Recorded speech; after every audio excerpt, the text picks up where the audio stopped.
un lanceur d'alerte de la CIA révèle qu'Anthony Fauci aurait influencé l'enquête sur les origines du Covid. James Erdman, lanceur d'alerte de la CIA, qui a été invité malgré lui et malgré la volonté de CIA, il voulait surtout pas qu'il y aille le gars. Il était forcé d'y aller parce qu'il a été convoqué. À propos de l'enquête sur les origines du Covid, dans le cadre d'une opération de dissimulation concernant la fuite en laboratoire. Il a dit que Dr Fauci avait indûment influencé les analyses des services de renseignement concernant les origines de la pandémie du Covid-19 afin de minimiser les conclusions selon lesquelles celle-ci résultait très probablement d'un accident de laboratoire en Chine. Donc Fauci lui-même, il est allé mettre les mains dans les analyses, les études, pour essayer de supprimer certaines, de les cacher, masquer. Il mettait la pression à ceux qui voulaient en parler pour que la seule chose qui reste et qui flotte, vous écoutez, vous, des médias, les spécialistes, pour que les seules versions qui restent soient celles qui n'ont pas de rapport avec la fuite du laboratoire. Vous écoutez vraiment, vous, les journalistes et les spécialistes de mon cul sur la commode, là, que vous avez raconté de ces conneries. Vous voyez comment ils vous manipulaient. Vous pensez bien faire en informant les gens et en leur disant non, mais fuite de laboratoire, c'est une théorie de complot et machin. C'est parce que c'est ce qu'on vous a dit de dire, vous ne réfléchissez pas. Voilà qui décidait ce que vous disiez au plateau télé à l'époque. C'est ce mec-là, Fauci. Ok? Pardon, oui, Rudy. Ce que je viens de dire, mais je me souviens plus ce que c'était. C'est quoi ce que je viens de dire? Oui, gain de fonction, c'est ça le truc. Voilà, laboratoire de Wuhan, Fauci, gain de fonction. Le gain de fonction a été financé notamment par Fauci et puis PKF Alliance, Peter Daszak, on vous a fait déjà toute l'histoire à l'époque en 2020-2021. Et sachant que cette histoire, selon moi, on verra ce que nous dira l'avenir, n'est pas encore 100% claire. C'est-à-dire que je pense que la version que le virus est sorti directement du laboratoire de Wuhan, il y a d'autres acteurs. C'est qu'une partie de la vérité. Ukraine, un acteur. Donc voilà, on n'a pas encore 100% de la vérité de ce qui s'est passé là, même avec cette version qui donne, semble-t-il, raison aux complotistes. Donc on verra ce que ça va donner. Toujours est-il, moi ce que je constate, c'est que aussi il pensait qu'il était peut-être sorti d'affaire pour cette histoire de j'ai menti au Congrès. Finalement, là, 4 jours après, on vient le rattraper. Non, regarde, attends, c'est pas fini, pour des histoires de haute trahison. Et c'était dans le live d'Alexis Cossette sur Radio-Québec là, qui mentionnait un certain nombre de détails qui sont importants et que je vous répète. C'est-à-dire que cette histoire de Fauci, finalement, c'est une histoire de trahison. Trahison contre le gouvernement des États-Unis, trahison contre l'administration Trump. Vous vous souvenez, l'élection de 2020, les mandats, pas les mail-in ballot, là, les bulletins de vote par correspondance, etc., etc. Ça fait partie d'une des couches des agendas du Covid et par ce biais-là, on pourrait penser que Fauci est complice de trahison, notamment contre le président Trump. Et ça, il n'y a pas de délai de prescription par rapport à ça et il n'y a pas non plus de pardon possible par rapport à ça. Donc, mais il n'y a pas de délai de prescription simplement parce que Fauci a continué à nier les faits jusqu'à relativement récemment. Et comme on a vu par rapport à un autre sujet, à chaque fois qu'il y a un nouvel élément qui s'ajoute dans l'affaire, ça repousse le délai de prescription de 5 ans, ça remet les compteurs à zéro. Et pour Fauci, c'est le cas aussi, je veux dire, il ne faut pas être naïf. Il y a eu plusieurs fois, il a été convoqué, je pense que ça a été même voulu pour que ça relance le truc, pour le faire dire des mensonges exprès, pour que ça relance le compteur. Donc je pense que cette histoire, c'était juste pour rendre désirable l'arrestation de Fauci, tu vois, aux yeux des gens qui maintenant disent encore oui, Trump il a encore rien fait et puis il est sorti et puis il l'a laissé sortir et tout ça. Donc maintenant les gens réclament l'arrestation de Fauci, même les opposants de Trump, tu vois. Et du coup c'est comme ça qu'il y arrive à chaque fois, Trump, tu vois. Et ça donne quand même une petite leçon parce que c'est pas la première fois qu'on voit ça, un type qui est porté au nu. Waouh, il est génial. Parce que Fauci, c'était un héros. Vous vous souvenez qu'il y avait des chansons, Mr. Fauci, Give Me a Vaccine, qui est peut-être la chanson la plus cringe qui a été faite de toute l'histoire d'Internet. Et voilà. Et donc ce type-là, il y a 5 ans, c'était un héros. Aujourd'hui, devant la justice pour avoir menti, pour avoir trahi et tout ça. C'est un peu le même schéma qu'un Zelensky, par exemple. Ou en tout cas, à mon avis, c'est comme ça qu'il risque de terminer aussi. Donc voilà, tous les gens qui, à un moment donné, ont pris les décisions d'aller du côté du pouvoir tu vois, ils ont pris les décisions faciles en 2020, et ben il va falloir payer les conséquences quelques années plus tard. Ce qui est important dans ces déclarations, c'est cette partie-là, où le gars, il dit, vraiment, il est cité, le rôle du docteur Fauci dans cette dissimulation était délibéré, a déclaré M. Erdmann dans son témoignage, affirmant que le directeur de l'Institut national des allergies et des maladies infectieuses, donc le fameux NIAID, de l'époque, s'était intégré dans les analyses sur les origines du Covid, dans les analyses sur les origines du Covid, en fournissant à la communauté du renseignement américaine une liste biaisée d'experts, de responsables de la santé publique et de scientifiques tirés sur le volet. Cela qui finissait sur les plateaux télé, etc. Tu vois. Donc, est-ce que, pour vous là, qui regardez l'émission, est-ce que vous réalisez les liens qui se font entre le monsieur docteur Pipi là, qui était sur les plateaux de BFM ou de iTélé et le mec, là, docteur... Ouais, c'est un gars, il était proctologue et d'un coup, je sais pas, mais c'est un gars, j'ai du mal avec sa tête en fait. Oui. Et c'est un pipiologue là, comment il s'appelle? Ouais. Et comment ça s'appelle, un prostatologue ou je sais pas, mais genre il est complètement hors sujet, puis c'était lui le spécialiste qui venait parler des virus, tu vois. Bref, est-ce que vous comprenez, vous voyez l'influence américaine au niveau du narratif en France, ok?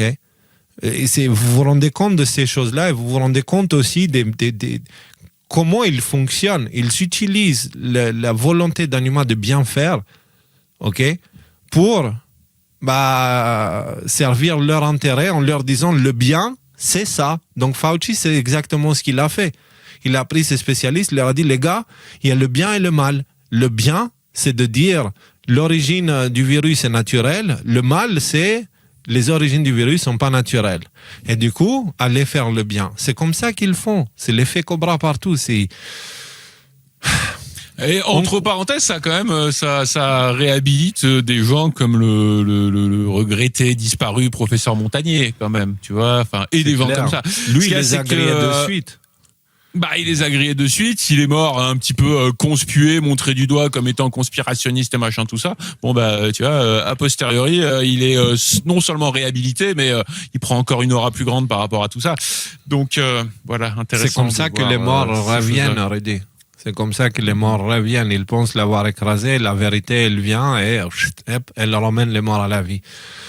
Alors, en conséquence, l'article dit, M. Erdmann a fait remarquer les responsables de l'analyse de la CIA et du DNI chargés d'examiner l'origine du Covid ont pris des décisions qui allaient à l'encontre des conclusions des experts.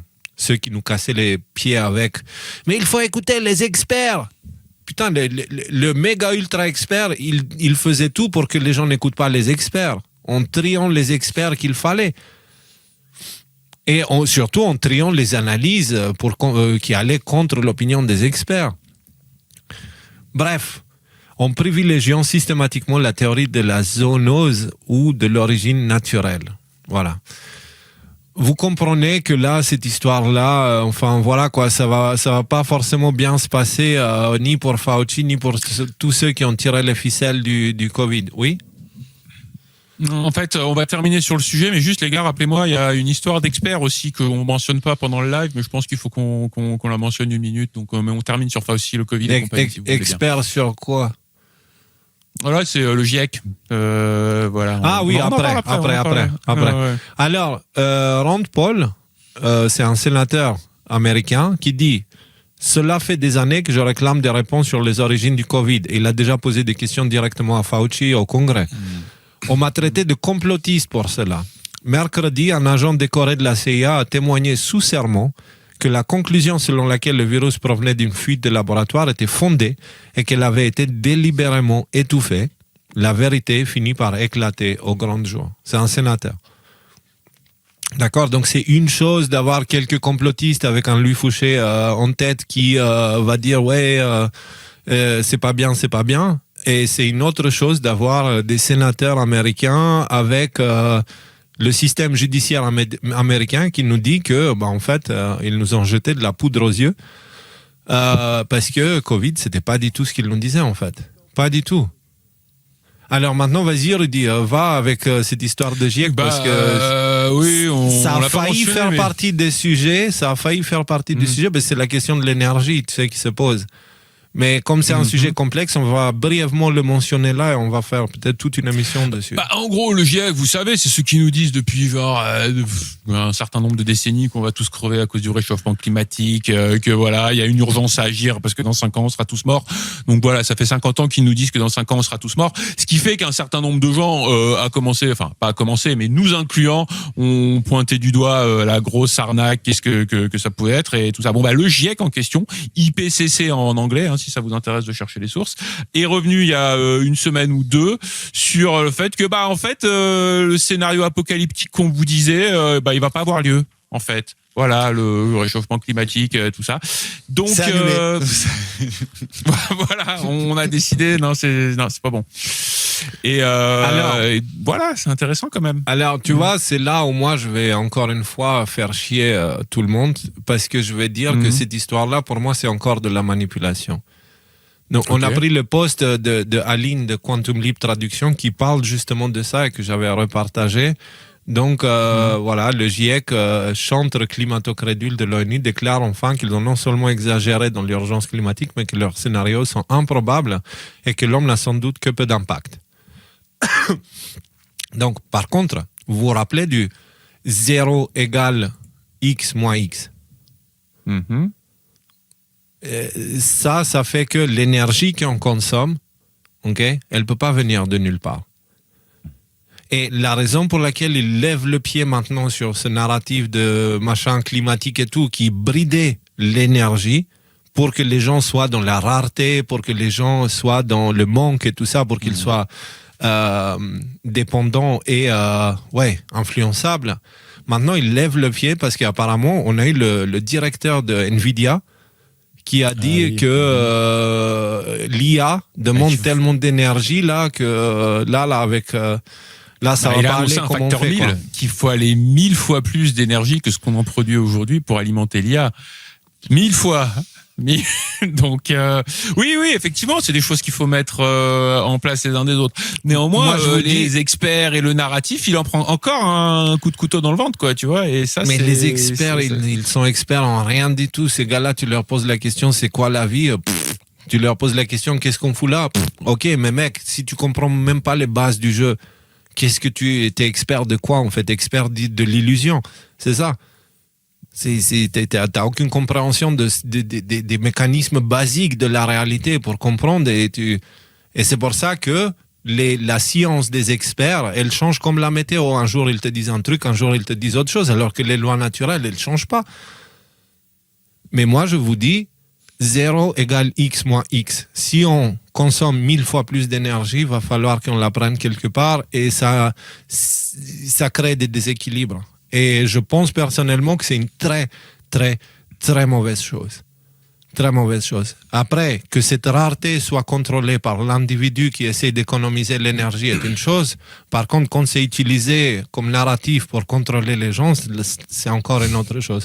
Moi, ce que je vous dis... le truc, c'est qu'on personne n'est revenu sur les politiques net zéro, genre réduction des. Ce que je veux dire, c'est que et là, le tour de force, il est super intéressant, puissant de la part de ces élites et tout ça. C'est-à-dire qu'ils sont arrivés à mettre dans la tête des gens que carbone égale pollution, dépenser de l'énergie, c'est très mal et tout ça. Et là, il y a il y a une déprogrammation massive à faire parce que. D'un côté, le GIEC te dit ça. D'un autre côté, les entreprises net zéro, il faut arrêter de consommer du carbone, il faut tous rouler à l'électrique. On continue quand même. Donc là, on est vraiment dans une espèce de paradoxe, de confusion et de paradoxe, que personne ne pointe du doigt. Donc à un moment donné, si le GIEC s'est trompé, si Al Gore qui nous a cassé les bonbons pendant 3 décennies sur le fait qu'on allait tous crever engloutis par la mer, maintenant il revient sur les plateaux sans honte pour nous dire que maintenant le problème c'est pas la chaleur, c'est le froid et qu'en fait on va aller dans une ère glaciaire. Le même qui te disait Mais ce que je veux dire, c'est qu'il est super important parce que moi, j'entends plein de gens autour de moi et des gens qui comprennent et des gens qui sont éveillés, et des gens, même quand on était dans une rencontre des décodeurs, enfin entre nous là, qu'on avait fait il y a pas longtemps, j'ai entendu quelqu'un dire ah là là, mon bilan carbone, je suis venu de loin, mon bilan carbone est vraiment pas terrible sur ce coup-là. Ouais. Et alors, donc, à celui-là, on a intériorisé ça. On aurait dû dire, tu sais, tu as un moyen très efficace, c'est tu arrêtes de respirer, comme ça, tu réduis les émissions de carbone de beaucoup. C'est radicalement.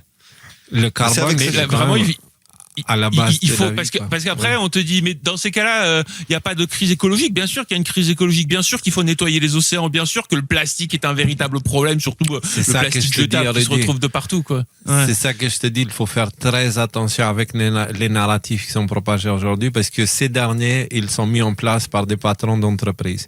Ils ne sont plus mis en place par des politiciens corrompus par ces patrons d'entreprise, ils sont directement émis par les patrons d'entreprise eux-mêmes.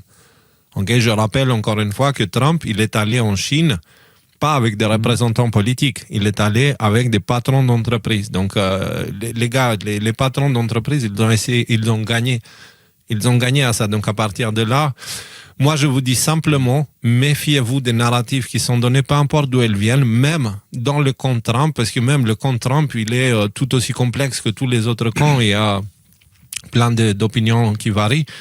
Mais moi, je vous dis, comprenez que dans cette vie, si vous prenez sans rien donner en retour, vous vous endettez. Et peu importe si c'est parce que vous avez une voiture qui consomme beaucoup, si vous avez une maison qui consomme beaucoup, si vous avez je sais pas quoi, c'est l'énergie est un élément essentiel dans l'existence. Et quand vous surconsommez l'énergie qui vous est dédiée, ça vient à un certain prix. Et dans le temps où on est, ce prix, c'est notre vie. Okay, c'est fini l'époque où on pouvait faire tout et n'importe quoi, il n'y avait pas forcément de conséquences, où on pouvait transférer ces conséquences. Non, maintenant, c'est à chaque individu de faire attention. Donc moi, je vous dis vraiment, peu importe ce que la science dit, c'est pas une raison maintenant de débrider nos consommations et de partir en vrille parce qu'on va le payer à l'échelle individuelle, vraiment, je vous dis. Donc maintenant, nous, on devrait faire le chemin inverse. Retourner vers la nature et dire, OK, tous ces experts nous ont raconté des conneries, OK? Ce sont les mêmes genres d'experts qui nous disent que l'évolution, le progrès, c'est bien, technologie, machin. C'est les mêmes. Et ils sont avec leur incompétence et leur corruption. Donc, l'évolution ne se fait pas dans la technologie, ne se fait pas dans ces choses-là. L'évolution se fait à l'intérieur en retournant vers un monde connecté à la nature. C'est la plus haute forme de technologie qui a un net zéro de toutes sortes de... Enfin, il y a un équilibre, quoi. Quand tu es avec la nature, tu es en équilibre, tu t'endettes pas. Avec ces sortes de narratifs. Avec la nature et avec l'esprit, en fait. Tu vois ce que je veux dire? Ce sont les mêmes qui sont des full matérialistes, tu vois. Ce que je veux dire, c'est qu'à un moment donné, tu peux être dans la nature, mais la spiritualité a une... D'ailleurs, à ce sujet-là, c'est Black Bond PTV là, qui hier a partagé cette interview, donc Tucker Carlson, avec le fils de Oliver Stone, donc le réalisateur qui a fait plein de trucs, donc Sean Stone. Ça dure quoi, 1h50, c'est traduit en français sur son Twitter, c'est passionnant. Je vous invite vraiment à regarder intégralement cette intervention, parce que voilà, maintenant Tucker Carlson des grands donne une idée des sujets, parce que c'est important pour voir que c'est quand même on n'est pas étranger tout ça, quoi. On est à 1 minute 30 et il nous parle déjà de l'or de Salomon et des Templiers qui vont... Regarde le commentaire, le premier commentaire qu'il a fait Black Bond en dessous de sa vidéo. Il te fait, il te donne les timecodes. Donc, pourquoi les dirigeants communiquent-ils par le surnaturel? Démonologie, rituel et possession démoniaque, la franc-maçonnerie, les anges déçus, Enoch, les déphilines, l'adrénochrome. Les appels téléphoniques des démons Hachan, mais bon, ça c'est un témoignage à lui, mais voilà. Les États-Unis, le Pentagone et le symbolisme, Hollywood, l'IA, les ovnis, la guerre contre le terrorisme, l'obsession des puissants pour la génétique. Tucker Carlson, il a eu combien de vues? Il a eu plus d'1 milliard de vues dans son interview avec Poutine. Tucker Carlson, c'est un des intervenants dans... Combien elle a fait de vidéos à l'original? Ce serait intéressant d'avoir l'original. De vues, tu veux dire? Je sais pas. Ouais. Tu veux que j'aille voir là? Bon, non, attends, vas-y, continuez je pense que dans le fondement, vu qu'on a parlé de ça, de l'occulte, il y a un groupe de personnes qui sont au service des entités, qui veulent réduire l'humanité dégrader l'humanité, en fait, dégrader son image complètement. Et au final, à travers cette confusion des narratifs, etc., ils vont nous vendre l'idée que vous allez vous installer tous, ceux qui voudront rester dans la société, sur des vélos accrochés à une dynamo, et vous allez pédaler toute la journée pour alimenter cette IA avec ces robots, etc., qui eux veulent faire de la manufacture et qui vont faire de la création, entre guillemets, en quelque sorte. On devient la batterie, quoi. Bah, on devient 155 000. Ouais, 155 000 vues, ouais. Mais c'est pas ça. C'est l'idée qui est intéressante, c'est que c'était Tucker Carlson qui jusqu'à là parlait d'actualité globalement, qui maintenant part en mode Y-Files. Et là, tu sais, encore une fois, j'insiste avec ça. Depuis le début, on dit que sans l'aspect spirituel, l'avenir n'a plus aucun sens si vous essayez de le comprendre. Ça veut dire qu'il faut qu'on essaye de comprendre ces sujets-là. Et c'est pour ça qu'on avait fait Y-Files, tu vois. Et maintenant, tu remarques qu'ils attaquent Y-Files. Ils ont supprimé la chaîne. Ils nous cachent un œil. Parce que si on a deux yeux, c'est pour voir la réalité matérielle, la réalité spirituelle. Et la raison pour laquelle l'Antichrist est borgne, c'est parce qu'il n'est plus capable de voir le monde spirituel. Il voit que le monde matériel. Et ils veulent qu'on soit tous pareils. Mais moi, je les emmerde. Excusez-moi si vous avez des enfants. C'est là, ils vont pas faire ça. Je suis conscient de mon libre arbitre et je suis conscient des conséquences de ceux qui essaient de me priver de mon libre arbitre. Donc, essayez de me priver de mon libre arbitre, vous allez voir.